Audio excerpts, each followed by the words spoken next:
आवाज़ आ रही है सबको? अस्सलाम वालेकुम। वालेकुम सलाम सर। Yes sir. चलो,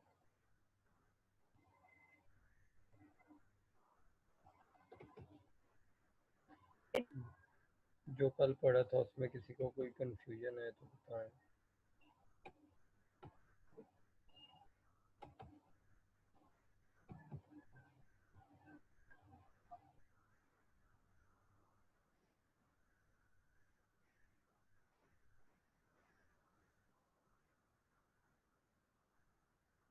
है किसी को कोई कंफ्यूजन उसमें?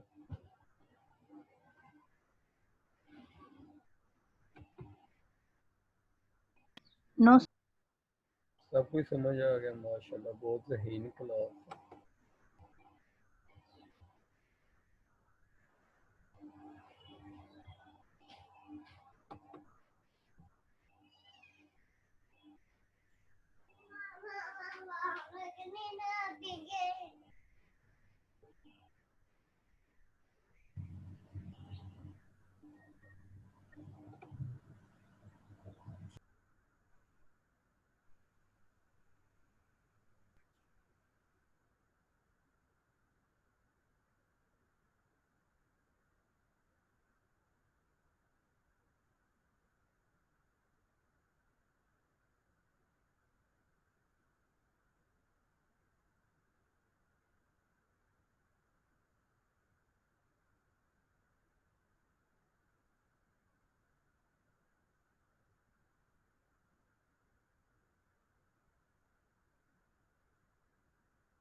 पढ़ना शुरू करें, आ गए सब लोग? 5 मिनट हो गए हैं, 8:05 हो चुके हैं।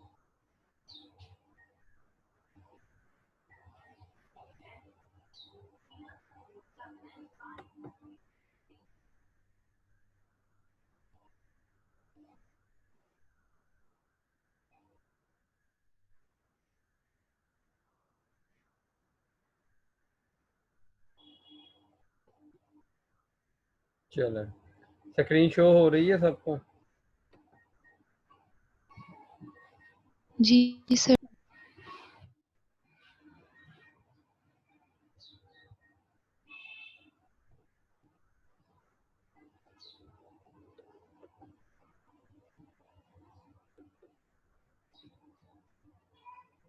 कहाँ तक पढ़ लिया था आप लोगों ने?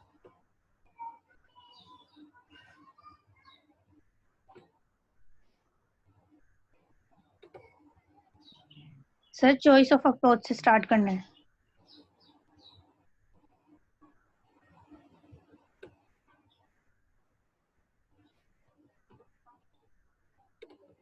वो तो इधर है ही नहीं। आप लोगों को आप लोगों को जो अपडेटेड बुक दी है ना, उसमें से देखें आप। हमने उसका problem in writing history historiography भी पढ़ लिया था। वेयर टू स्टार्ट ये भी हो गया था आई थिंक। और ग्रेड पर्सन अप्रोच पढ़ी थी हमने। अच्छा, चॉइस ऑफ अप्रोच ठीक हो गया। चलें जी, पढ़ना शुरू करते हैं यहाँ से। Once the material to be included in a history of psychology has been chosen, जब आपने फैसला कर लिया है, आपने ये डिसाइड कर लिया है कि आप कौन सी मालूमात को हिस्ट्री ऑफ साइकोलॉजी के अंदर रखेंगे, the choice of an organisational approach remain, तो उसके बाद कौन सी चॉइस बाकी रह जाती है? वो ऑर्गेनाइजेशनल अप्रोच की बकाया रह जाती है। One approach is to emphasize the influence of such non-psychological matters. एक ऐसी अप्रोच है जो कि ज़्यादा जोर देती है जो नॉन साइकोलॉजिकल मैटर्स होते हैं जो असरअंदाज हो रहे होते हैं किसी भी साइंस की डेवलपमेंट में, उस पे ज़्यादा फोकस करती है। पॉलिटिकल क्लाइमेट हो गए, टेक्नो जैसे कि वक्त के साथ साथ चीज़ें बदलती हैं, टेक्नोलॉजिकल एडवांसमेंट हो गई, टेक्नोलॉजी में एडवांसमेंट आ गई हैं, तो उससे भी चीज़ें बदलेंगी। एंड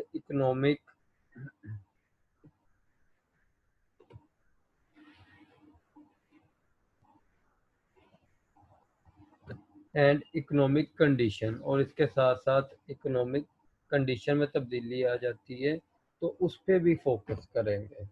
अब together these and other factors create a zeitgeist. अब वो कह रहा है ये दोनों फैक्टर, ये मुख्तलिफ फैक्टर्स मिलके क्या बनाते हैं, ज़िटगेस्ट बनाते हैं या स्पिरिट बनाते हैं ऑफ द टाइम, जो उस वक्त की ज़रूरत होती है उसको बनाते हैं, which many historians consider vital to the full understanding of any historical development, जिसके अंदर कोई भी हिस्टोरियन जो होता है वो समझा जाता है, समझना ज़रूरी समझता है कि जी उसको मुकम्मल आगाही हो हिस्टोरिकल डेवलपमेंट की, कि किस तरीके से तारीख बनी है, किस तरीके से साइकोलॉजी बनी है, उसके मुतल्लक ये ज़रूरी है कि हिस्टोरियन को, जो हिस्ट्री लिखने वाला है, उसको मुकम्मल आगाही हो। An alternative is to take the great person approach, और इसका जो मुतबादल है वो ग्रेट पर्सन अप्रोच है, by emphasising the work of individual, जिसमें हम फोकस करते हैं किसी इंडिविजुअल की काम पर, सच एज प्लेटो, अरिस्टोटल, डार्विन, फ्राइड, वर्ल्डन, इसी तरह के बहुत से बंदों ने, जिस तरह ये इंडिविजुअल हैं, इनके काम जो है ना वो ग्रेट पर्सन अप्रोच कहलाता है। और ये माइक बंद कर लें जिसका है। मुझे तेरा आगे में चार्जर लगाना है। क्या?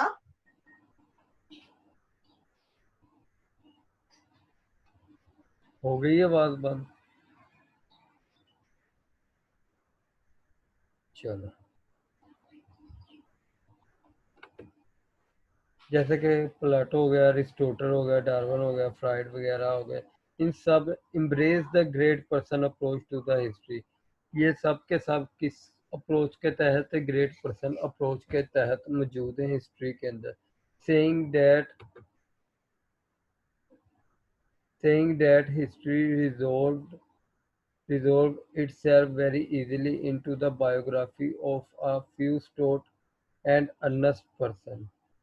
अच्छा, अब पता क्या हो रहा है, जो इस वक्त मेरी अटेंशन डाइवर्ट हो रही है, ये 3 बंदियां अभी आई हैं, जब आपको कल एक बात समझा दी गई थी कि 8:05 के बाद कोई भी इनविटेशन ना भेजे क्लास में लो करने का, तो बात समझ में नहीं आई आप लोगों को?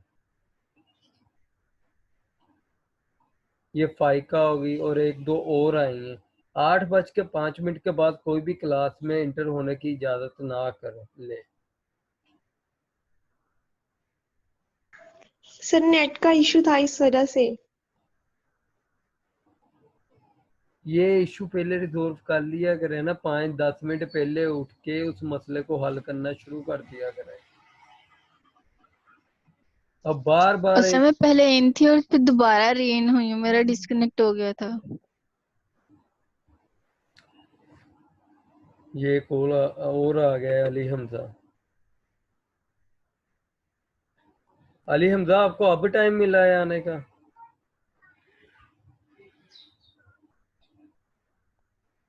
Ali Hamza,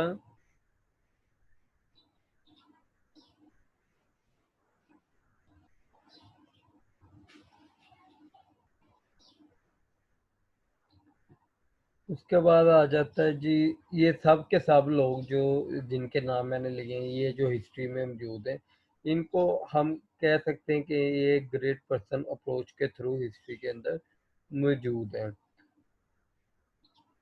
Saying that the history resolve itself very easily into the biography। Biography क्या होता है? इन लोगों के मुतल्लक जो भी, यानी कि शुरू से लेके एंड तक जो हमें मालूमात हासिल होती है कि किस किस तरीके से इन लोगों ने काम किया, वो सारी चीज़ें बायोग्राफी के अंदर लिखी जाती हैं।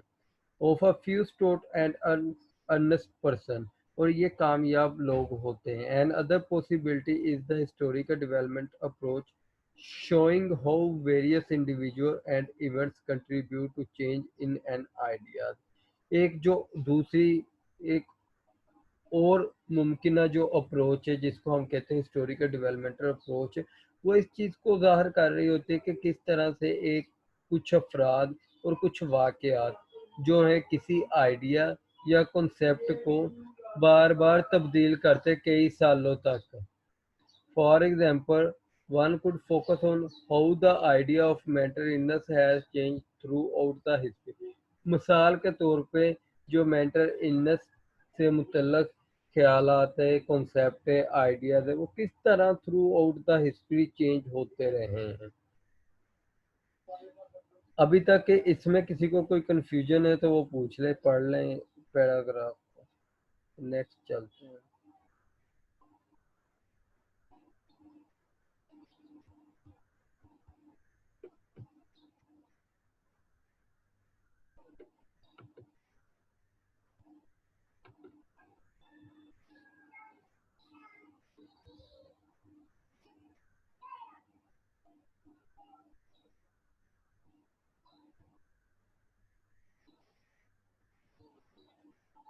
सर ये जो टर्म्स आपने वो बताई हैं इसमें ग्रेट पर्सन अप्रोच, हाँ जी, हिस्टोरिकल डेवलपमेंट अप्रोच, इनकी सही समझ नहीं आई, इनको क्लियर कर दें एक बार।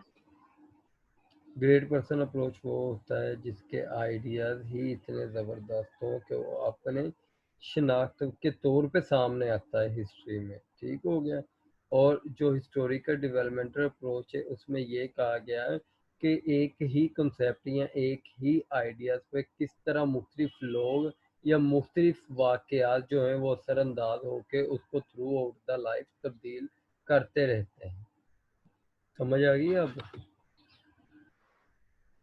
जी सर।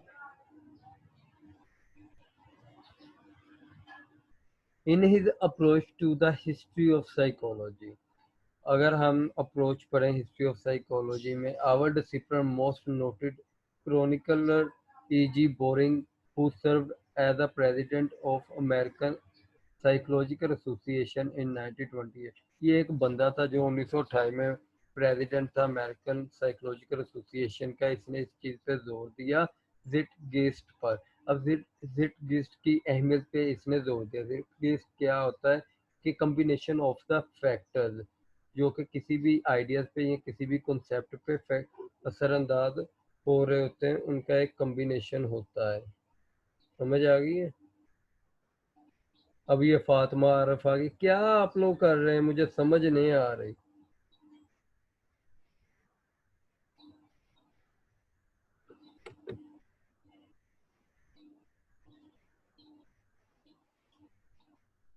ये आ गई है फातिमा आरफ साहब?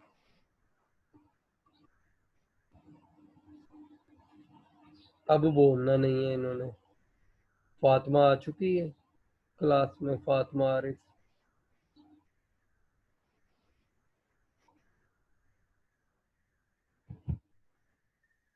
सर मेरी डिस्कनेक्ट हो गई थी, मैंने दोबारा ज्वाइन की है। मैंने 8 तो पर पहले ज्वाइन कर ली थी, लेकिन ये डिस्कनेक्ट हुई है, दोबारा ज्वाइन की है। इसमें किसका कसूर है? नेट वालों का?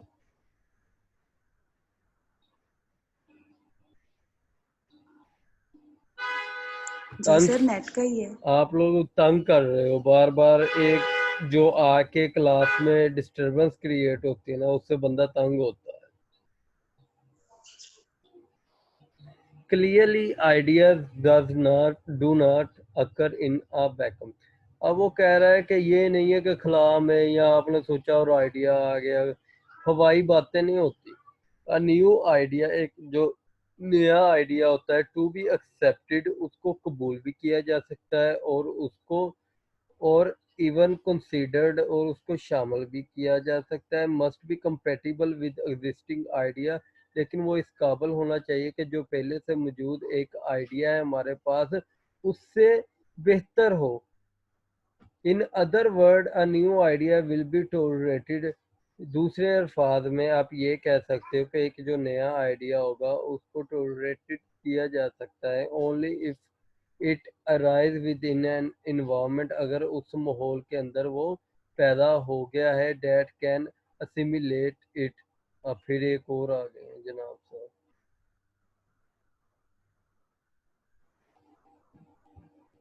अब ने मैंने लेना किसी को भी, अब मैं इस पे लगा रहा हूँ कि जी not allowed.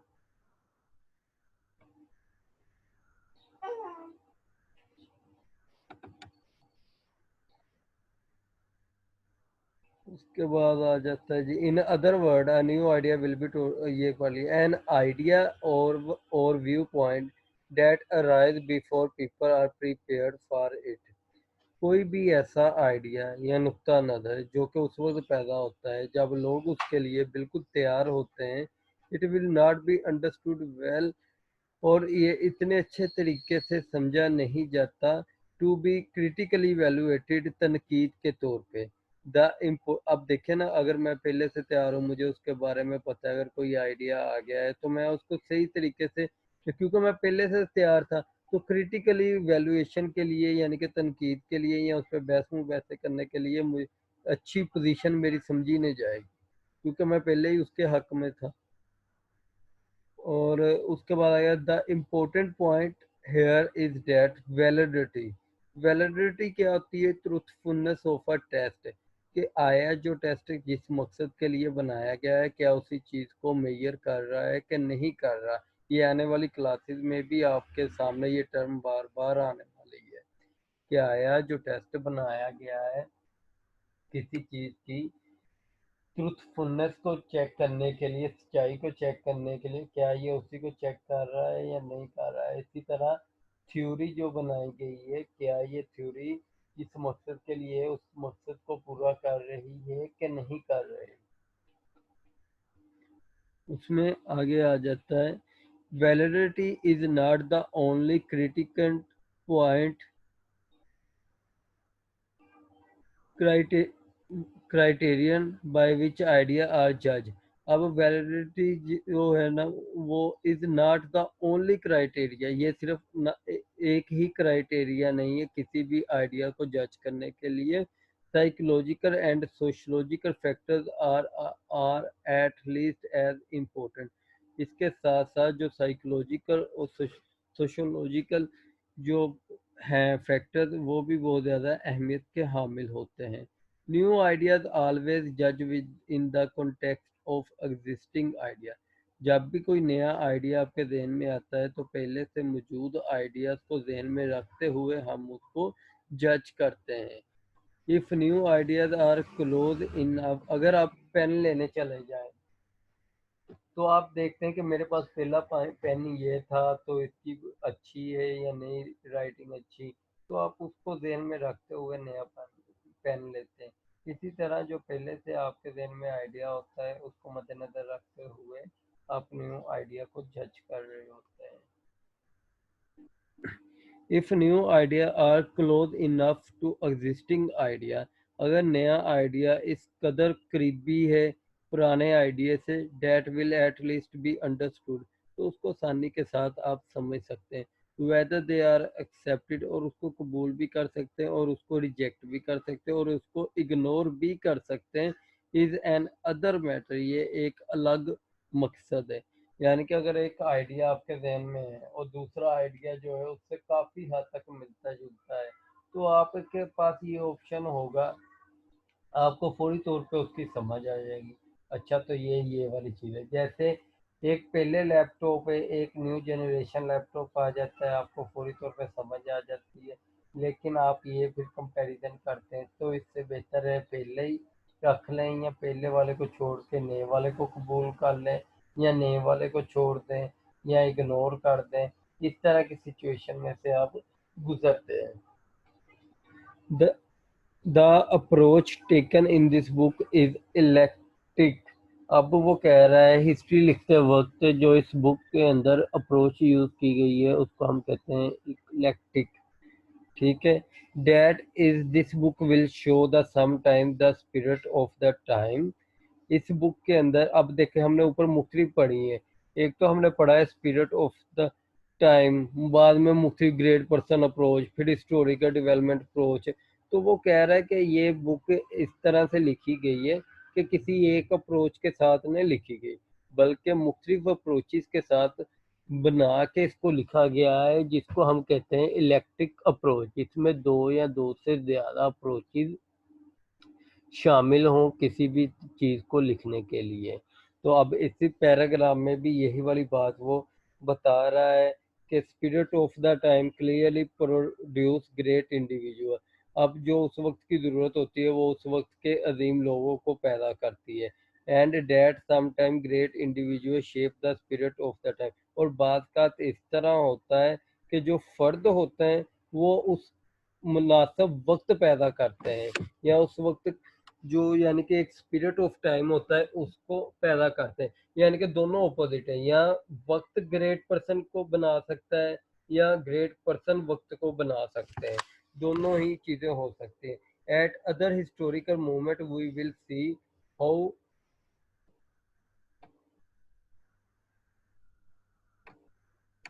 another historical moment we will see how both great individual and the general climate of the time evolved to change the meaning of an idea। अब वो कह रहा है ये at other historical moment, किसी दूसरी तारीख के अंदर आप ये देखेंगे कि किस तरह एक ग्रेट इंडिविजुअल या great climate of the time जो है वो तब्दील कर देता है एक आइडिया को with the passage of the time। In other words, electric approach entails using whatever method seems best able to illuminate an aspect of the history of psychology। अब वो कह रहा है इक्लेक्टिक अप्रोच जो होती है वो इस तरह का तरीक़ेकार को इस्तेमाल करती है जिससे बेहतरीन जो हिस्ट्री के पहलू हैं उनको सामने लाया जा सके साइकोलॉजी के अंदर। अभी तक इसमें अगर कोई कंफ्यूजन है तो आप पूछ सकते हैं, पढ़ के देख लें।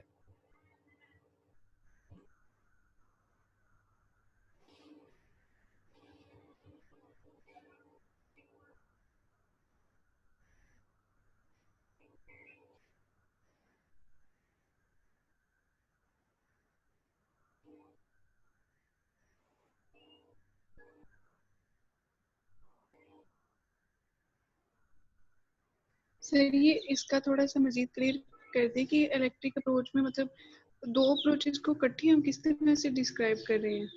मतलब ये तो जो आपने एग्जांपल दी ना कि सम टाइम जो है वो टाइम प्रोड्यूस करता है ग्रेट इंडिविजुअल्स को और some time great individuals time को करते हैं, लेकिन ये सब मजीद थोड़ा क्लियर कर दें। मजीद क्या क्लियर कर आपने खुद ही अपनी बात का अपने सवाल का जवाब दे दिया कि हम बेसिकली अगर सपोज मैं सिर्फ इस चीज़ पे फोकस करूं कि हमेशा जो ग्रेट पर्सन है ना वो ही टाइम को प्रोड्यूस करते हैं, ठीक है, तो ये हमारी सिंगल अप्रोच होगी। इक्लेक्टिक अप्रोच वो होती है जिसमें एक से ज़्यादा अप्रोचेस मिल के किसी चीज़ को बना रही हो। अब हमने हिस्ट्री की बुक बनानी है, सिर्फ हम ग्रेट पर्सन पे ही फोकस करके उस तरीकाकार से ही सारी हिस्ट्री लिख देंगे तो वो सही नहीं है। हमेशा बेहतरीन चीज़ वही होती है जो कि कम्बिनेशन के साथ हो। जैसे आप लोग ड्रेसिंग करते वक्त कम्बिनेशन का इस्तेमाल करते हो तो वो आप इक्लेक्टिक अप्रोच यूज़ कर रहे होते हो कि अगर तो आप एक ही चीज़ से करोगे तो पढ़ने वाला भी बोर हो जाएगा और उसमें इतनी ज़्यादा कोई अथेंटिक चीज़ें भी नहीं होंगी जितना कि इक्लेक्टिक अप्रोच के थ्रू जब आप चीज़ों को राइट डाउन करते हो वो। बाद तक हमारे पास पेशेंट आ जाए ना डिप्रेशन का, या डिप्रेशन का विद बिहेवियरल इशू। अब डिप्रेशन क्यों होता है? सोचों की वजह से होता है, हम मनफी सोचते हैं जिसकी वजह से हम डिप्रेस होना शुरू हो जाते हैं। बिहेवियरल इशू क्या है? बिहेवियरल इशू को कैसे ख़त्म किया जा सकता है? बिहेवियर थेरेपी के ज़रिए किया जा सकता है। तो हम एक वक्त में कोग्निटिव थेरेपी भी यूज़ कर रहे होते हैं और बिहेवियरल थेरेपी भी यूज़ कर रहे होते हैं।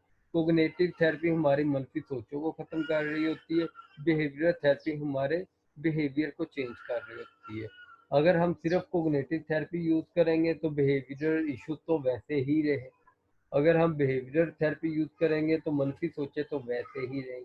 इसलिए मल्टीपल जो है अप्रोचेस यूज़ करके जब आप किसी मसले को हल करते हैं या किसी हिस्ट्री को लिखते हैं वो ज़्यादा अथेंटिक कंसीडर की जाती है। समझ आ गई? जी सर, बिल्कुल सही समझ आ गई।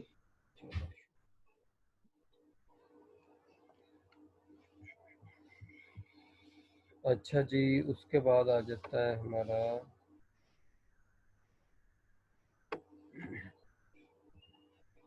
why study the history of psychology. As we noted, ideas are seldom, if ever, born full blown. अब वो कह रहा है कि जब भी कोई आइडिया आता है ना, वो इसी तरह हवा में आ जाता है जब तक कि वो मुकम्मल तौर पे फुल ब्लोन या पक्का होके नहीं बनता। Rather they typically develop over a long period of time. इसको बनने में कई साल गुजर जाते हैं। आहिस्ता आहिस्ता जो आइडिया है वो पक्का होता है। Seeing ideas in their historical perspective allows the student to more fully appreciate the subject matter of modern psychology.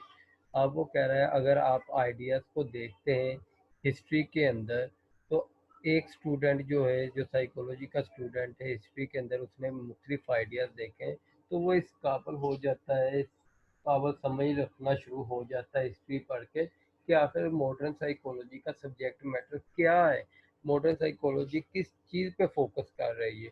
How ever viewing the problem and question currently dealt with in psychology, क्या वो देखता है कि मसाइल्स को देखता है और सवालात को देख रहा है जो करंटली ही जो पैदा हो रहे हैं, साइकोलॉजी क्या उसको सोल्व कर रही है कि नहीं कर रही, और एज मैनिफेस्टेशन ऑफ सेंचुरीज जो कई सदियों से हो रहे हैं, ओल्ड प्रॉब्लम्स पुराने जो मसाइल थे, and question is also whom and कहाँ गया and question is also humbling and sometimes frustrating। अब वो कह रहा है कई सदियों से जो चलते आ रहे पुराने मसाइल हैं या सवालात हैं, वो या तो हमें बहुत ज़्यादा हम्बल बना देते हैं या हमें बहुत ज़्यादा फ्रस्ट्रेट बना देते हैं। आफ्टर और इन सब के बाद, इफ़ साइकोलॉजी प्रॉब्लम है बिन वर्कड ऑन फॉर सेंचुरी, अगर कोई साइकोलॉजिकल मसला जो है जिस पे काम किया जा चुका हो कई सेंचुरीज तक, should they not be solved by no, क्या वो अब हल हो चुका है कि नहीं। Conversely, knowing that our current study have been shared and contributed, इस लिहाज से हमारी जो मौजूदा मुतालात हैं या हमारी रिसर्चेज हैं वो ये बात शेयर करती हैं या शमूलियत इख्तियार करती हैं to by some of the greatest mind, अजीम दिमाग के ज़रिए, in human history in exciting, कि ह्यूमन हिस्ट्री जो है वो बहुत ज़्यादा दिलचस्प है। इसको भी देख लें कि क्यों हम पढ़ते हैं। मेन चीज़ जो है इसमें वो यही है कि जी एक स्टूडेंट हिस्ट्री को जब डीपली स्टडी करता है तो वो इस काबिल हो जाता है कि वो ये समझ लें कि जी आया अब एक बंदा और आ रहा है, तहसीन मुख्तार, इसको भी बाहर ही निकालना है, रिमूव।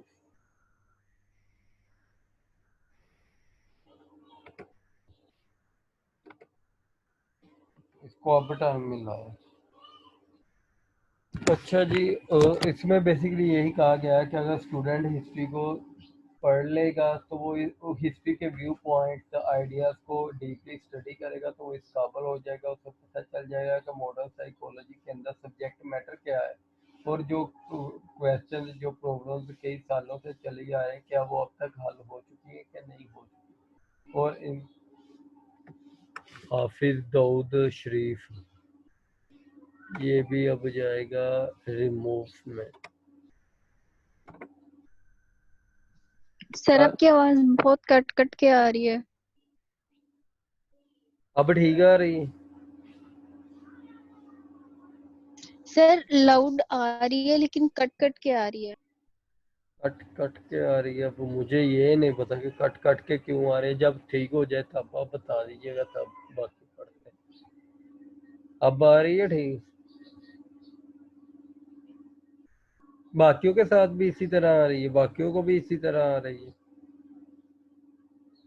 नो सर, बिल्कुल क्लियर आ रही है। अब सही हो गई है।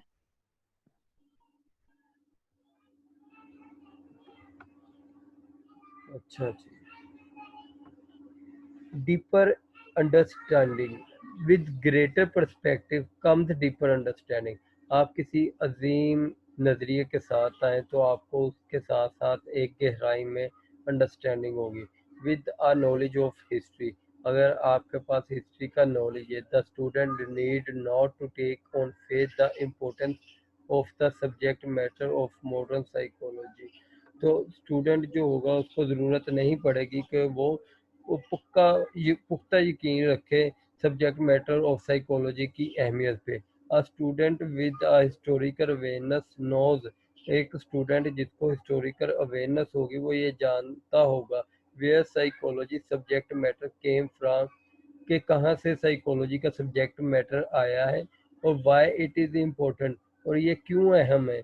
Just as we gain a great understanding of a person current behaviour, जैसे कि हम कोशिश करते हैं कि किसी शख्स के बारे बिहेवियर के मुतल्लिक अजीम जो है वो हम अंडरस्टैंडिंग हासिल कर सकें.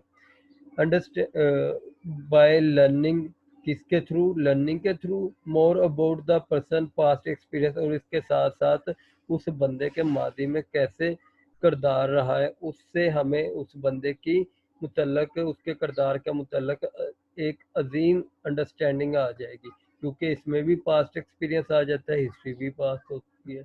So do we gain a great understanding of cultural psychology. इसी तरह हम हासिल कर सकते हैं ग्रेट अंडरस्टैंडिंग करंट साइकोलॉजी के मुतल्लक by studying its historical reason, जब हम इसकी हिस्ट्री को समझेंगे, हिस्ट्री को पढ़ेंगे. Boring made this point in relation to experimental psychologist, Boring ने ये वाला नुक्ता नज़र एक्सपेरिमेंटल साइकोलॉजी की एग्जाम्पल दे के बयान किया है. इस एग्जाम्पल को आपने खुद से पढ़ लेना है. ठीक है, ये आगे दो एग्जाम्पल्स आ रही हैं. एक आलपोर्ट की आ रही है जो कि प्रेसिडेंट था उस वक्त अमेरिकन साइकोलॉजिकल एसोसिएशन का 1897 से लेकर 1967 तक. इसने फैशंस के मुतल्लक बताया. Recognition of fades and fashion. अब फेड और फैशन क्या है? फेड क्या होता है? धुंधला, यानी कि एक चीज़ क्लियर ना होना, उसको हम कहते हैं फेड है. ठीक है, और फैशंस क्या है? जो चीज़ यानी कि इस्तेमाल की जा रही हो मोस्टली उसको. इस वाले चीज़, ये जो पैराग्राफ है इसको आप लोगों ने सेल्फ रीडिंग लेनी है. इसमें इतना इम्पोर्टेंट नहीं है लेकिन फिर भी आपने ले लेनी है. Deeper understanding why we study the history, ये मैंने आपको दोनों ही करवा दिए. फेड एंड फैशन आपने पढ़ लेना है. उसके बाद आ गया जी